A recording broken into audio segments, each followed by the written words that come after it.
to offer our session. I'm going to say more about the substance of the meeting, give a proper introduction to our three presenters in just a moment. But we're going to do some housekeeping first. I would say the first tech piece of housekeeping is, if you are not a presenter, feel free to turn off your webcam. This will make bandwidth a little easier on some folks who once in a while have network issues. Our presenters will keep their webcams on as they're presenting through the day.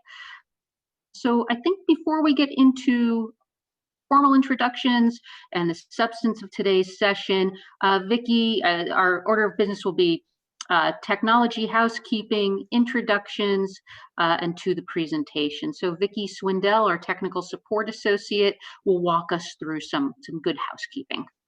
Wonderful. Thank you so much, Mary Ann. So we'll just go through a quick reminder for those of you who may not be as familiar with, probably not indicate, not true these days, but just a reminder to navigate on the Zoom platform. So if you do need any technical assistance throughout the webinar, please feel free to put a message in chat, or you can email me at vswindell@air.org or call directly at 916-286-8803.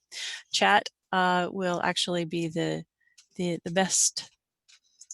If you could do that first and foremost, that would be appreciated. So at the bottom of your screen, you'll find the following attendee controls. On the far left is your mute button. We do ask that you remain muted throughout the webinar to reduce feedback and background noise. The participant button is there as well as chat and leave meeting in the far right. We hope you don't need to use it, but just know that's there if need be. As far as the participant button is concerned, it does act twofold. Number one, you are allowed, or it allows you to communicate non-verbally. So for example, you can raise your hand, lower your hand, ask your facilitator to go faster and slower and so on. Do know that they act as toggles. So for example, if you've raised your hand and one of the facilitators has addressed you, please be sure to lower it again. Secondly, if you click on the participant list or participant button at the bottom, I see that most people have joined, including, and when you hover your name, you'll see your name listed as your first and last name. If you've joined and you see either an abbreviated name or something that is unidentifiable, if you could please hover over, click on rename, and be sure that your full first and last name is there. That way we can take accurate attendance. And it looks like some more people are joining, so I'm just going to let them in the room. And the chat button at the bottom, if it isn't already opened, it will appear highlighted, indicating you have an unread message. We will be using chat as the main mode of communication this afternoon. You do have the ability to privately chat with somebody. So to do so, at the bottom of the screen, just to the right of the word everyone, there's a drop down. Click on everyone, or excuse me, the drop down, and you have the ability to privately chat with somebody. Just a heads up, if you do privately chat with somebody, please be sure to go back and click on the word everyone so that subsequent chats will actually be distributed to everybody in the webinar. And if you are attending this webinar with another colleague from your site, please be sure to enter his or her full first and last name in the chat box, again, so we can take accurate attendance. And lastly, just a reminder that this webinar is being recorded. If you do need technical assistance throughout, please be sure to chat or email me. And with that, I will turn it back over to Mary Ann. Thanks, Vicki. And Vicki, I believe you're going to be forwarding for us, so everybody forgive me when you hear me and the other presenters say, please forward slide. So today's session is part of our regular CalPro series called the Administrators Forum webinar series. We offer the series on a quarterly basis. And one of the things we do each year is work with our professional advisory board, California Department of Ed, and other stakeholders to determine the type of topics we want to address. And today's topic came up immediately and right away and with a very high priority level. What we know is that low-skilled adults will be disproportionately impacted by the pandemic and the resulting economic downturn of the pandemic. There are going to be industries that are permanently realigned and shifted. And we know that there's going to be a great need for basic education services and resources, and adult educators are the front line for that, um, in our mission to serve California's most vulnerable adults and prepare them for success. So this was the unquestionably central focus of the work of the CalPRO team with our stakeholder partners at CDE and our professional advisory board. Next slide, Vicki. Thank you. In order to, what we considered is what's to get us started on a program year for CalPRO, really grappling with, in the moment, how do we best serve adult educators who in turn serve low skilled adults? What is one of the pieces we want to address? And it was determined that for you as administrators, one of your jobs, and a harder job this year than in prior years, will be conveying and messaging the importance of adult education as a central force to serving low skilled adults, especially in these unprecedented times. Supporting this webinar, and I'll introduce our presenters in just a second. Like I said, CalPRO has a professional advisory board. The heads of the professional organizations are always represented on that advisory board. And so even during a difficult time and a busy time, we are very appreciative of our presenters making time for this and for you. Next slide, Vicki. And I think I already mentioned that this is a quarterly series. It is by administrators for administrators, and there will be more to come as the year goes by. Next slide, Vicki. And without further ado, our presenters, and again, I want to convey our gratitude for you all busy people making time for this very mission-driven session. So joining us today, members of the Professional Advisory Board, are Rain Bumate, President of AXA's Adult Ed Council and also Principal of Fresno Adult School; Kathleen Porter, President of CCAE and Executive Director of the Adult and Alternative Education at Poway Unified; and John Werner, President of CAEAA and Executive Director of Sequoia's Adult Ed Consortium. Again, on behalf of CalPRO and our stakeholder partners throughout the state, thank you for making time today. For today's session, each one of our presenters will come on, do their take on this important issue. What we ask is that as we go, please write your questions for them in the chat pod. I'll also be taking notes and scanning the chat pod, and we're going to have some follow-up questions based on that discussion. So please, we ask you to be active in the chat pod as you thoughtfully consider each presenter's segment, and I think we'll have about 10 minutes or so for Q&A at the end. So without further ado, Kathleen Porter. Thank you, Marianne, and good afternoon, everyone. I'm really happy to be here with you. Just want to start out talking a little bit about CCAE, the California Council for Adult Education. So it's my honor and privilege to serve as the CCAE state president. So Vicki, if you want to advance to the next slide, you may know that CCAE is one of the professional organizations for adult education in our state. And I very rarely would brag about being the largest and the oldest. But when I'm talking about CCAE, I'm going to brag about being the largest and the oldest. So we have about 3,000 members in CCAE. And those members encompass all different kinds of roles: administrators, teachers, classified, friends. Then we're also the oldest. When I say that, we were established in 1944, if you can believe that. And so CCAE has a long track record of advocacy for adult education in the state of California. And specifically, programs that really put our students, and as Marianne talked about, our most needy populations at the forefront of policy. And so that's really what we're going to talk about a little bit today. CCAE has adopted these legislative priorities, and this is something that we've been working on the last few years. First of all is Ed Code cleanup. You may know that adult education exists in the Ed Code in two different places, in K-12 Ed Code and in higher Ed Code.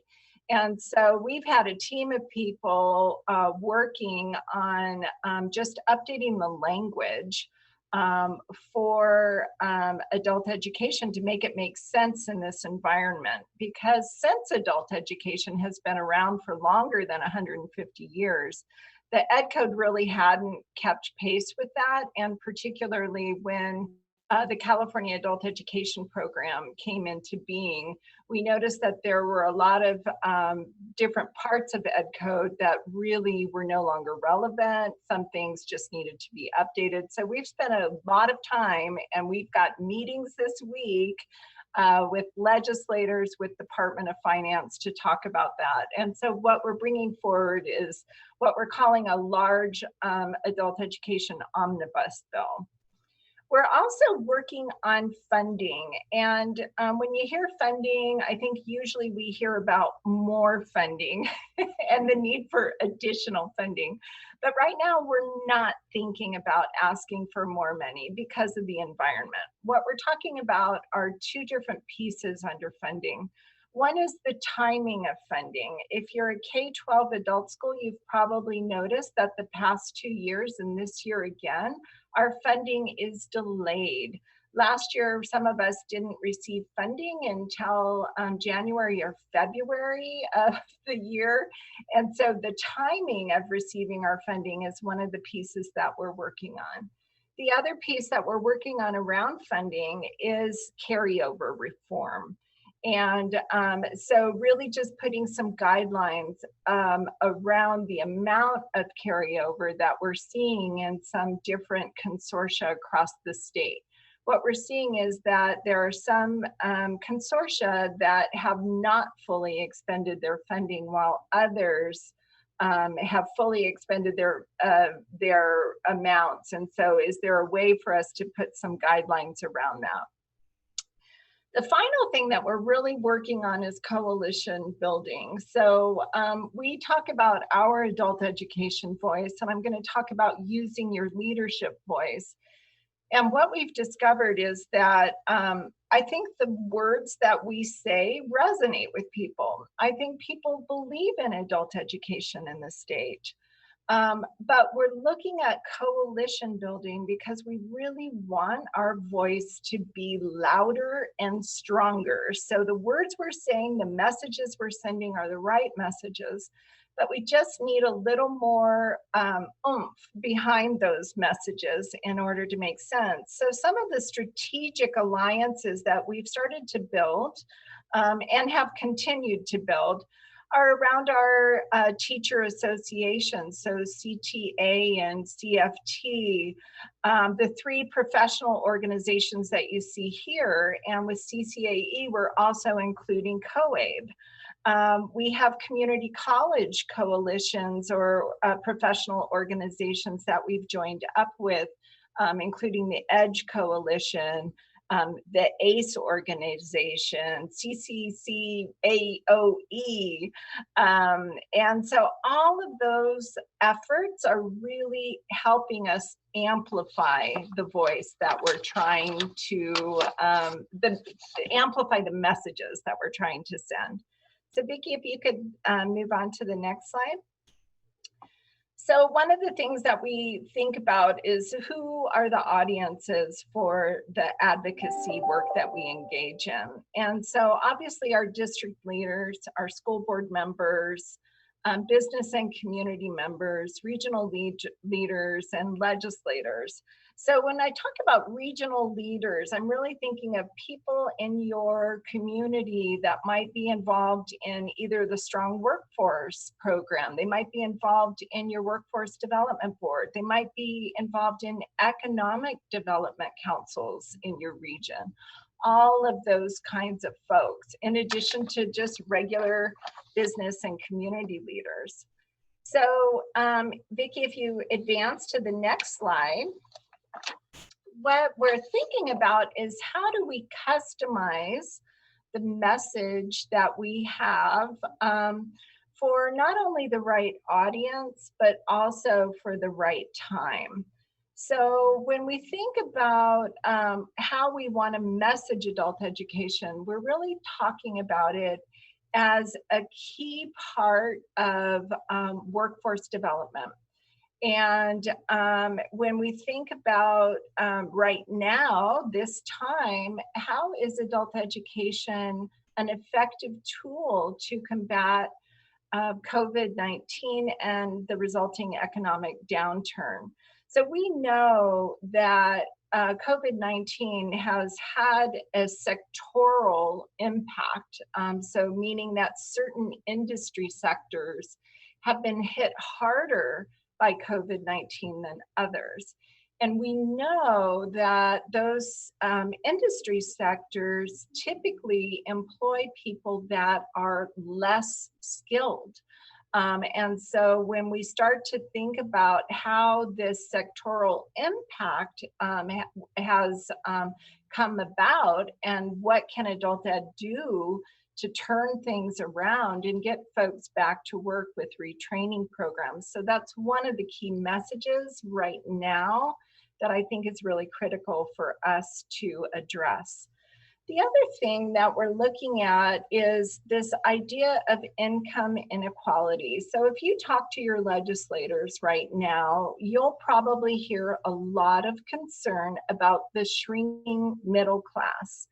And how are we moving people into occupations that are sort of recession resistant, that create a living wage for people? And so those are some of the messages that we want to be sure we get across. And then also of concern is this idea of the digital divide. So we're seeing that the skill level of people and the skill level that our students need in order to engage in some of those higher level positions that are recession resistant really requires some digital skills and digital access that our students may not have. And then as we think about within our own organizations, because we are so uniquely positioned as part of a K-12 delivery system, I think the messages around the fact that we're serving parents, and our parents are home with their students right now, probably many of yours are. And so we're working with parents to not only help their students in school as a general rule, but right now helping their students engage in online learning. And then many of us have probably engaged in different kinds of staff professional development efforts or in your district's own workforce shortages with maybe instructional aid training programs or custodial training programs or bus driver training programs. And so those are just some of the messages that I think you might be able to customize and get across to decision makers. On the next slide, Vicki, I'm going to talk a little bit about a leadership voice planner. And so when I think you're making any argument or you're trying to convince anyone of anything, kind of keeping this idea of this leadership voice planner in the back of your mind. The rationale is really the why behind why are we doing this work. Engaging the heart might be using metaphors or stories to create that meld between the heart and the mind. The moral purpose is really how is this personal for the students at our school, and why is it imperative for us to do this work now? The pieces like clarity and precision. Clarity, I think, is just being very clear on what you're asking, and precision has more to do with the data and the research. So what are the success rates of your program? And then urgency, this goes back to this idea of why is it imperative now to act? And then the call to action is what is it that we can do? So what are we trying to accomplish? So this is work that our district introduced to our leadership team a couple of years ago. And I find myself referring back to it a lot of different times, thinking about, oh, how anytime I'm addressing our staff or I'm addressing a community group, I can think through these steps, and it's kind of like the Toastmasters, I think, of making a compelling argument. So Vicki, do you want to advance to the next slide, please? So finally, I was just going to end with a couple of little lessons learned. So over the last maybe 2 months, I've had a number of different legislative conversations. I'm going to meet this afternoon with the Department of Finance. And so I think if I were going to say what are the biggest lessons I've learned, number one is listening. So usually if you can start out listening and asking the people that you're talking to, what are the problems that they're trying to solve, so that you can customize your message to what it is that they're concerned about and what they're trying to work on. So you're looking at how can we position the programs and services that we provide to our students in a way that is compelling to your audience. So I had a conversation with one of our local legislators last spring, and she basically told me, don't come in here and tell us not to cut adult ed funding. We're going to cut everyone if the economy's bad. I don't want to hear about that. I want you to tell me how you're going to be able to solve the problems. The other thing she said was, I don't want to hear about your restaurant training programs right now. I want to hear about what you're doing with COVID resistant training. So it was just an awareness for me, the importance of really customizing the timeliness of your message, so that it's making sense to your audience. And as I said, it's compelling, because after all, the thing we're really doing is advocating for our students. We love our students. We want our students to be successful. And so being able to advocate for their needs is what is making a difference. That's what's driving us all. So when we think about a moral purpose, that's our moral purpose, is representing those people that may not have a voice.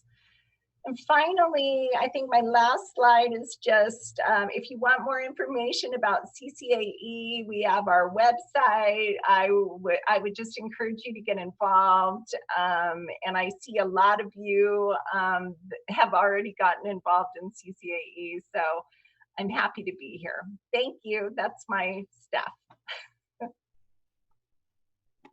Thanks, Kathleen. And next up, we have John Werner with Sequoia Adult Education. Great, John, your camera's on. Please take.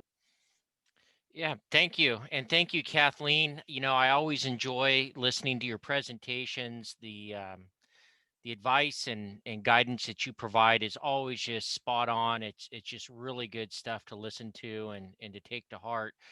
You know, I applaud your handling of your local legislator when, you know, that person said, don't talk to me about you don't want any more cuts. Your patience with that type of comment, you know, I think I would have gone accidentally or mistakenly to, hey, we're already cut. What are you talking about? Let's not talk about cuts. So I just applaud that. And I think that really reinforces the importance of listening to stakeholders when you go to them and want to be heard by them. You've got to know where they're at, what their priorities are, because if you don't, like Kathleen said, put your priorities in a context they can relate to or connect back to what they're focused on, they just stop kind of listening. They don't hear you, or if they do, they, for the moment, they don't remember and add it to another context. And I appreciate your advice on that. So, and I got to thank CCAE as well. And then we've got Rain from AXA here. I got involved with, I think, a broader leadership role and opportunities because of those two organizations. I'm currently the CAEAA president, but my broader, I think, exposure and then opportunity to do things and participate in bigger events outside of my immediate work locally here started with AXA and participation there on the Adult Ed Council. One year, I was fortunate enough to receive an award for AXA that helped kind of cement that I wanted to keep going this direction. It was very motivational for me. And then my participation in CCAE at the chapter level really helped teach me a tremendous amount. It helped me get connected to leaders like Kathleen and Rain and learn some valuable lessons that I've been able to then apply and help make a difference and answer that that that call to redemptive service, that moral imperative call in my heart to help adult education out. So CAEAA was established in 1994. It is very specifically an administrators group or organization. We're very, I think, small compared to some other organizations out there. We have about 150 members, give or take. And we came into existence in 1994 at a time, this will sound familiar, at a time when adult ed needed some very clear advocacy voice on the legislative front for the adult ed programs. And here we are in 2020 still doing that same type of work.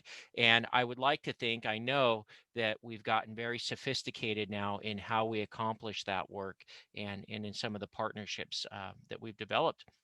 In that partnership, then, we are very, very closely aligned with all of the legislative platform and key messaging that Kathleen shared with you out of CCAE. We jointly engage that legislative work and have a very well-described relationship with CCAE to work together as partners on that. And what I want to talk to you about, if you want to just go to the next slide for me, Victoria, two very simple things here. One, I like metaphors when I'm talking to people, sort of that anecdotal, quick story that helps people connect and remember. There is a time for all the detail of that message and what that message needs to convey. But many times I find myself sort of in a position where all I get is that 5-second elevator speech, and I need them to remember that, hey, adult ed matters and why are we so important. Call it a slogan or a pitch statement. I'm not too sure what it's called in marketing.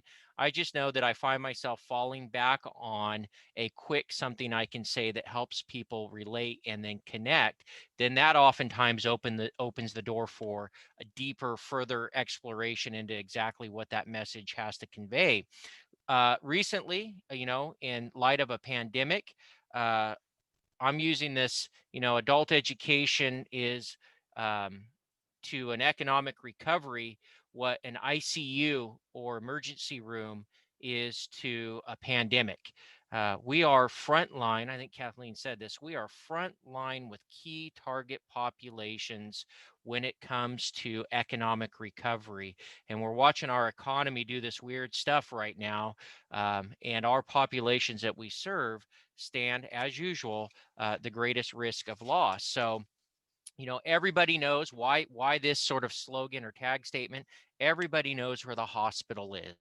We all know what that is. We can all pretty well identify with an emergency medical service provision and understand the criticalness that metaphor or that imagery conveys. And to our populations that we serve, adult ed is uniquely positioned. Our populations know who we are. We're a safe place to them, and they know they can come to us for training and that sort of reboot help or the boot help if they're young, to get involved in achieving their goals. And that legacy that we have with those populations has been around since the mid 1800s.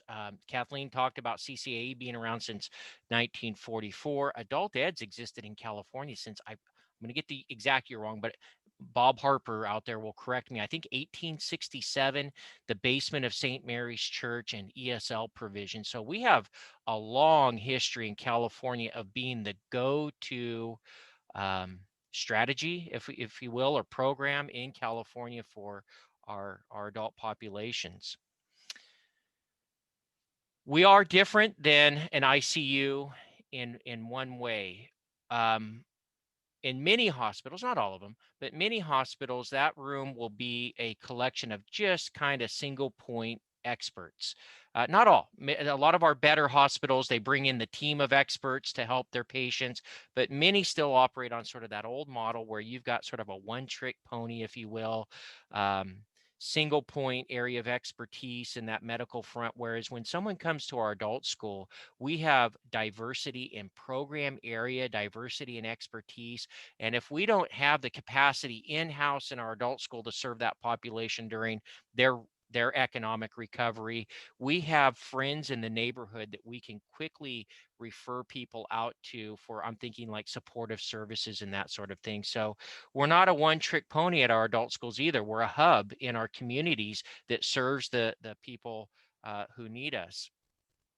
And if we don't have those types of services that they are in need of in-house already, we can quickly get them connected.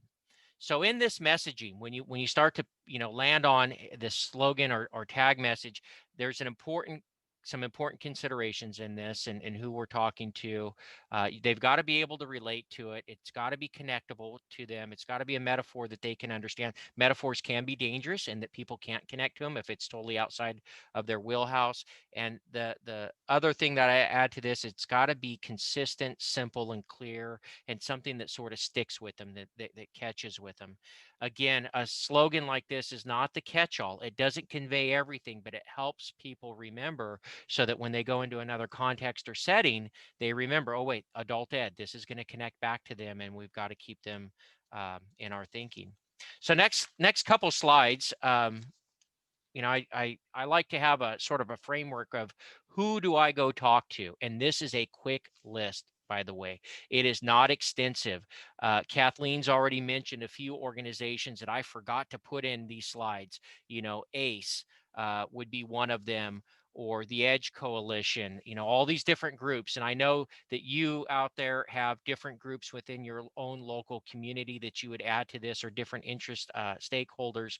But I wanted to provide a quick list of who I start thinking about when I start thinking about who do I go to? Who do I start talking to? The message that gets crafted for each one of these is unique to them in the sense that it's going to connect and relate to their priorities and the things that they say are important. It's going to be consistent in the adult ed messaging that we use for CAEAA, CCAE, our LEDGE platform. I stay consistent in that, but I tailor fit how I tell each one of these different type of stakeholders to help them understand the importance and relevance of adult ed. Sometimes it's as simple as just get them connected to go see the adult school and know that we're here, because that's what they need to hear at the particular moment that we're doing outreach with them. So on this list, locally, and again, I wanted to have a framework that's a continuum.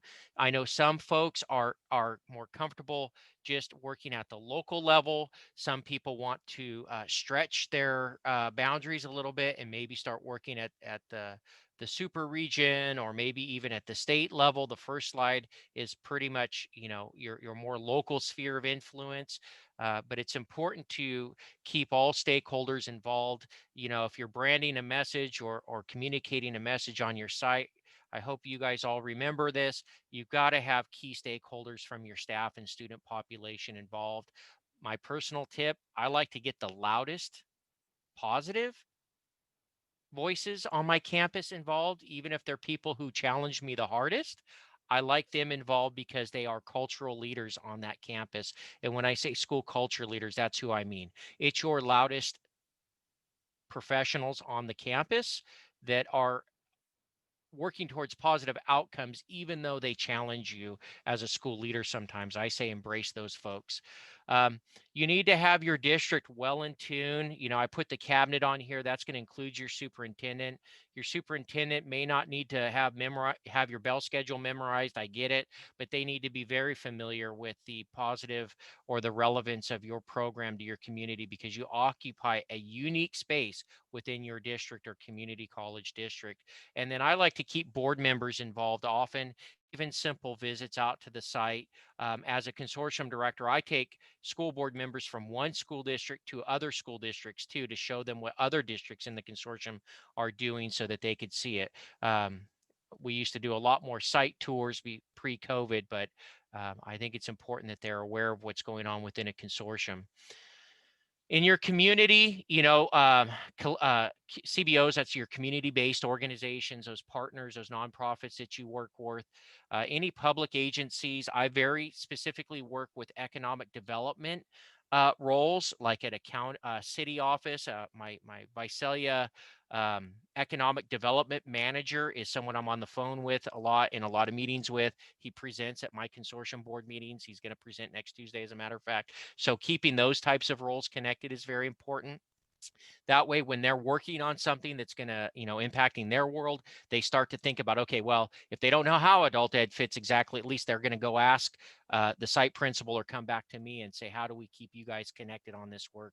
And then service groups are always valuable, you know, whether it's a Rotary or Lions Club or some other service group like that, or a trade association.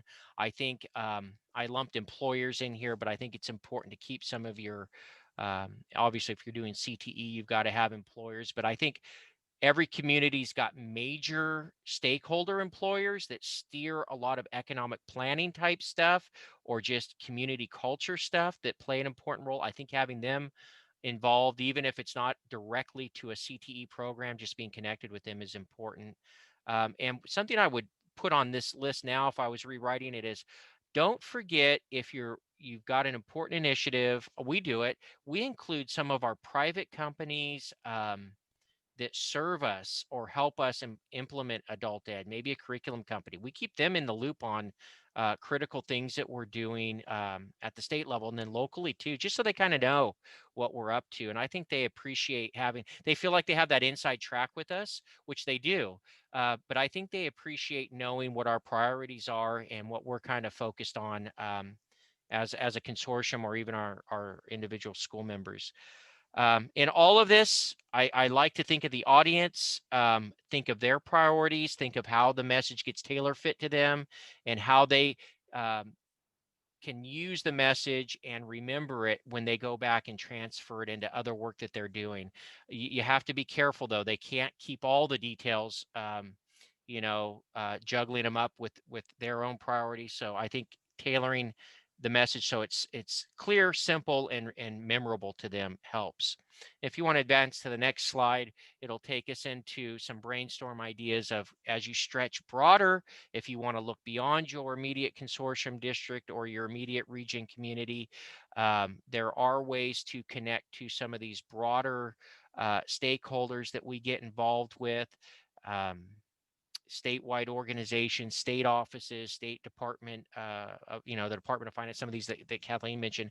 I would say as you reach out to some of these at the state level, it becomes more imperative to stay consistent on the messaging that they're going to be hearing from organizations like CCAE and CAEAA, because we are definitely in their offices at the state level talking with folks on a regular basis, whether it's at the CDE, Chancellor's office, or the Department of Finance. They're going to hear an adult ed perspective from, very specifically, CCAE and CAEAA a lot. They really will. We jointly use Dawn Kepke to advocate for us. So she takes the message in. And if you decide to do outreach to that level, I just want to encourage everyone to make sure that we're all communicating a similar message together. And I think, let me double check my notes here that I'm not leaving anything out. I think that's it, unless there's, when we get to questions, if folks have questions on any of these. Thanks so much, John. And let's see, we have plenty of time for questions. So again, for those of you listening in today, please use the chat for any questions you have, and I'll take us through some questions after our last but not least, Rain Bumate presenting, and again, representing AXA. Hello, good to see everybody here. Glad to be here today. Thank you for this great opportunity. CalPro, I appreciate the opportunity and the platform. I hope everybody's excited as I am to know that, you know, we're engaged in this multi-front battle with these warriors that you've heard from, Kathleen and John, and to know that, you know, we've got a total package here ready to help and provide support. And like Kathleen taught us, you know, lessons learned. We don't have to learn everything the hard way. We are key in providing that frontline preparation to careers. And I'm just glad to be in the same front with this team. So I put up my little AXA icon, and you can see it on my shirt here. We have the same key messages. We work together to provide the same key messages. We also are concerned about maintaining funding, coalition building, and just clarification in the ed code. And so we work together. It's a multi-front approach that we have between AXA, CCAE, and CAEAA. So I'm really glad to be here and doing that. So the other thing that I have to do is I had to listen very carefully to John and Kathleen because I want to make sure that that we don't miss anything that we wanted to say. And so John was talking and Kathleen was talking about reaching out, and I'm going to get into some more specifics of that. Specifically, I don't want to miss the opportunity that you guys should be tagging those legislators in your social media, on your Facebook, in your Twitter, on your Instagram. Tag those legislators, remind everybody that K-12 adult ed matters, and using those Twitter platforms to reach policymakers, because you know, communication of adult ed priorities is a challenge all the time for leaders. It's especially difficult during these unprecedented times.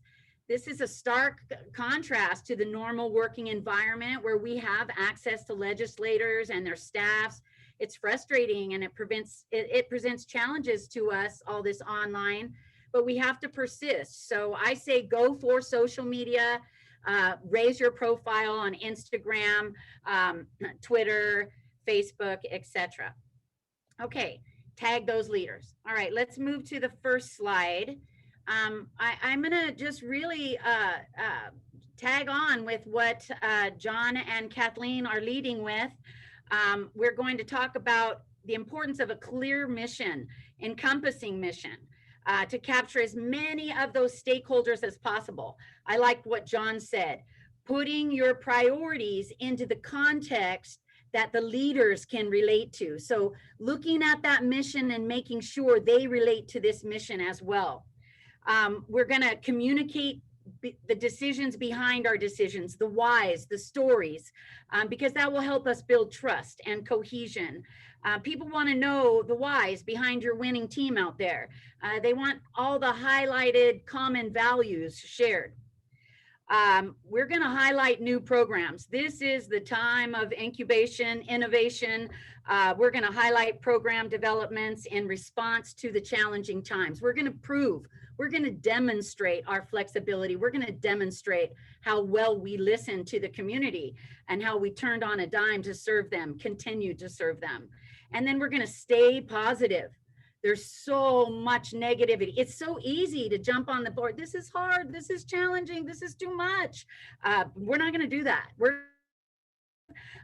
going to build a foundation that's going to project us forward. We're going to build momentum so that we can grow and learn and have a call to action. All right, next slide. So the first thing I want to kind of just reflect on is elevating our mission a little bit. When I'm talking to legislators and stakeholders, our normal mission in our school was all about, you know, preparing career-ready graduates.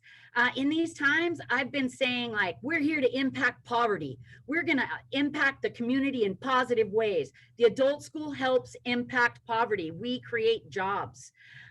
Know your messaging, know your groups. Your largest agencies have huge responsibilities, like Kathleen was talking. It's not just about creating a career-ready graduate or a new career, restaurant support. It's really about impacting, mooring yourself to ideals, setting strong convictions while being capable of keeping that open mind. What could I do for them?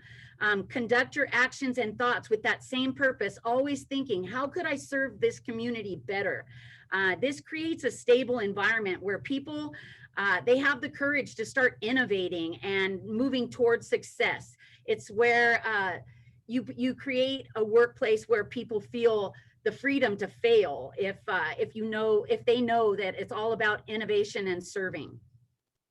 So elevate your awareness with all your common partners. John talked about school boards, of course, our workforce development boards. I don't want you to forget about city councils. I use city councils big time. We even, at the adult school about 3 years ago, we applied for a city development block grant. And that's not something school districts do, but I kept hearing the needs to serve immigrants and found a common purpose with our city council. I want to highlight Sylvester Turner. He is the only mayor in Houston, Texas, I believe, that established an adult literacy council in his city. He believes deeply in the value of adult education and champions our cause on the Workforce and Economic Committee, and uses the U.S. Conference of Mayors to elevate our mission and support adult education. We can all reach out to our city council. Literacy is a huge need across the nation. We all know that a lack of communication and a lack of collaboration end up being some of our biggest failures. So during this turn down, budget for team efforts, budget for time, collaborating, all those activities that build cohesion between these common organizations are going to help you. Okay, if we can move to slide 3.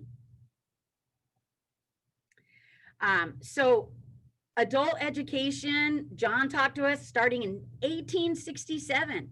CAEAA was one of the first organizations to support adult ed administrators. And Kathleen talked to us about getting the cohesion and the team building of adult ed way back in 1947, I think she said, in the early 40s. So we've been building trust in our community for a while. Whoops, let's go back to, yep, okay. We've been building that trust for a while, and that legacy builds community awareness, and we need to tap on it. We know the people in that community, we know who to serve. The times are bad, our stakeholders are grumpy, legislators are cranky. Your team is ready for you to deliver bad news. So when you're listening, and you're listening so actively because you want to provide some hope at the end. You want to be able to understand that I listen to you and these are the connections. When you're meeting with your HR department, instead of saying like, oh, I know we need tons of teachers, don't we? Say things like, you know, I noticed we're posting a lot of custodians. What could the adult school do to support you in that mission? What could the adult school do to help you with the paras? Noticing what the issues are and then going in to help them understand that your priorities will help them with the solutions as well. So if your legislators with these large platforms know that you have common causes, if they can't advocate for you with helping you with finances, they can advocate for your programs. They can advocate for your leadership. They can spread the word for you. Oh, I also wanted to mention WASC. Look forward to the opportunity of a WASC team coming in and being able to help you spread the word to your district about how indispensable an adult school can be. Okay, and if we get to slide 4, This is program development. And you'll see that some of the ways that we've been able to respond is listening and hearing the community's need for childcare. So we put in childcare basic programs, basic babysitting programs in our community ed programs, to fee-based courses like CPR, to paraprofessional courses. We have common areas. Mental health is another area. We've been using many of the city's resources and the district's resources to help us provide support for parents and children of our district. We found out that over 100 para positions go unfilled in our district. We're the 4th largest district in the state of California. So many of you probably have para hiring issues as well. So we built a para program around it. We enhanced our custodian program to integrate IET modules in it and build language support, because many of our participants in our custodian program were linguistically gifted, and we could begin to tap that on their resumes, as well as providing office assistant interns to our district, expanding our food safety program to not just provide a food safety certification, but to renew it as well, and provide a management program to our district employees. They even used our own staff, our teachers, our classified staff, to make over 1,000 calls to parents in the district with needs. Many programs, I hope for one, some of these leaders out here have incredible programs that are building childcare, partnering with ESL and GED classes and Fresno City College for a trifecta effect of meeting the community's needs. So I'm really proud of what adult schools are doing to respond to communities and demonstrate their flexibility at this time.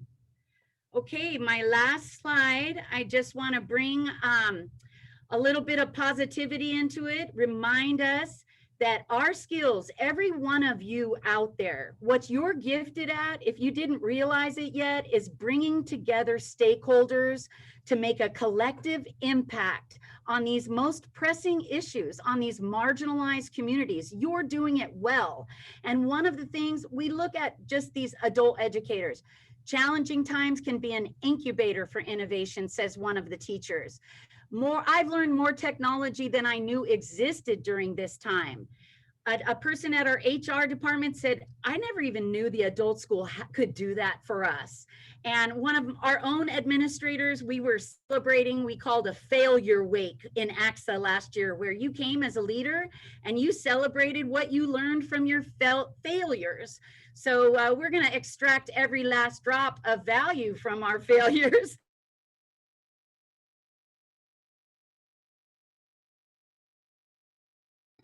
Thank you, Rain. Thank you, Rain. Thank you to all of our presenters. We have about 7 minutes left in today's session. I've been scrolling the chat pod, and Thoibe Rublatius, Thoibe, please forgive me if I've used your name wrong. You can feel free to correct me also.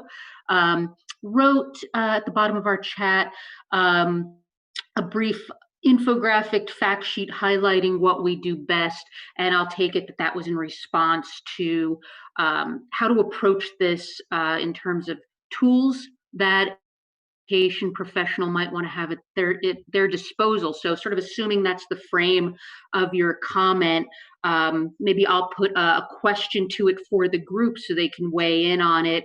And that is for everybody here today who maybe doesn't have the experience or background in doing the kind of student learner-centered advocacy we're trying to accomplish for our learners. Are there some tools that you can recommend, toolkits, just things anyone might want to have at their disposal? Thank you, Marianne.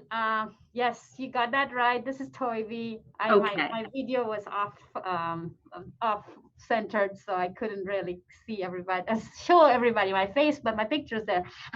What I was actually referring to is when John Werner talked about how we can have little tools to reach out to our legislators out there, or whenever we have a little event, anytime we have a little one-page fact sheet, which I actually learned from my boss, Jody Slider, is that when you have something handy for the year, anytime you have an event, just pass that out along. It really helps. And that's what I was sharing. Just adding to what John was saying. Thank you. Yeah, no, thank you, Toibi. So I was close to right. I'm glad I got pretty close. Do any of our presenters want to build on that? Tools that may be useful for this type of student-centered advocacy? Sure, John. Oh, and I think you are muted. All right, can you hear me now? Yes. Okay, sorry.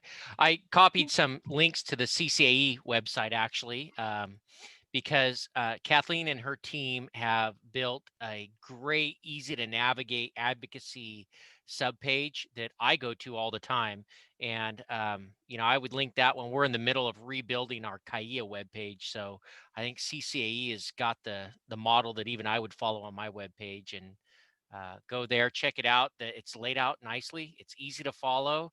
It's got some great tools to help you even find legislators and connect. So that's by far, I think, for legislative advocacy, the easiest toolkit to use.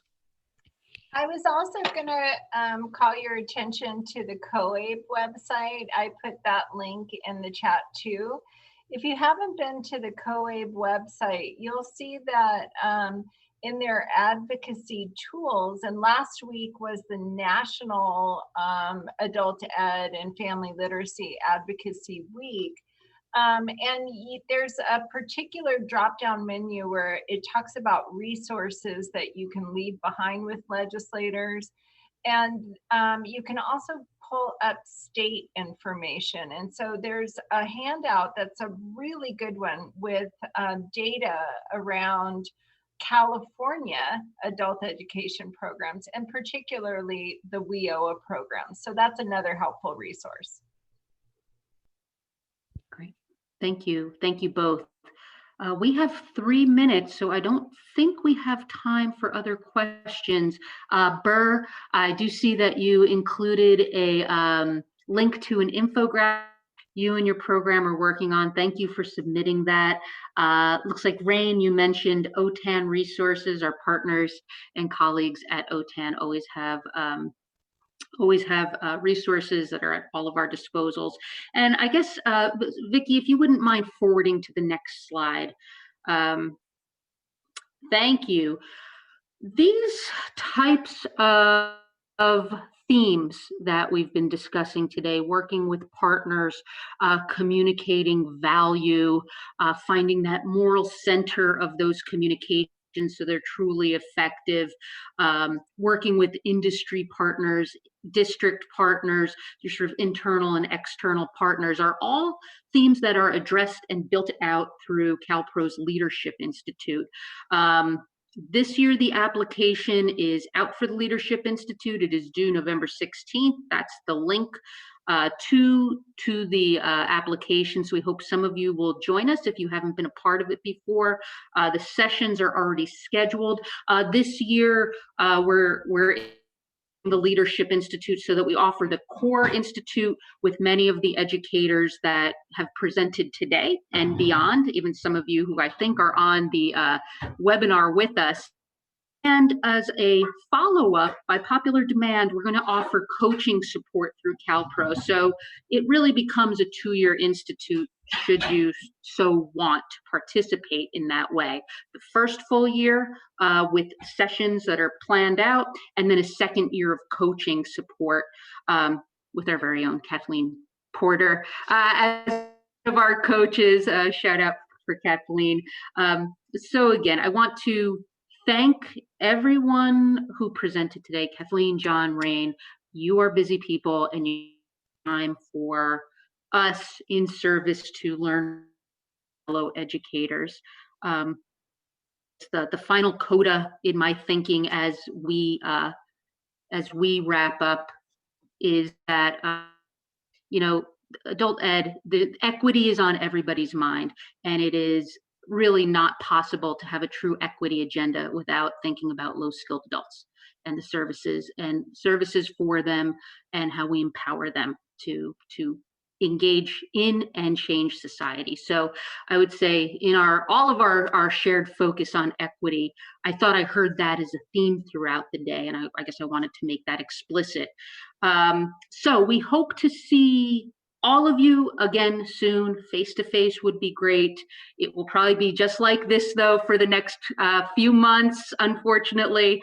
So we hope that you'll join us for the Leadership Institute, as well as other Admin Forum webinars. And again, Rain, John, Kathleen, thank you on behalf of everyone here. Okay.